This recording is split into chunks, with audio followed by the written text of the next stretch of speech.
Готово, хора, това е новата къща. Не е озаведена още. Има си всичко, даже честрум на тавана. Допълнихме много от преди път. Да, пишете нещо в коментарите. Дали ви харесвам? Да, това е нейната постройка. Линк в описанието. Има линк към моят канал. Да отидете да харесате видеята ми и да се абонирате за канала ми.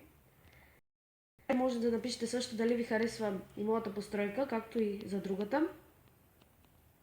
Да, хора, и това беше всичко. От мен и от нея. В следващия епизод ще се опитаме нещо друго да направим и да развием сървъра. Най-вече да го заведем, ако може дори даже да стигнем до Diamond Level. И това беше. Вие не забравяйте да харесате видеото и отново да се абонирате за нашите канали. Това е от нас. Чао!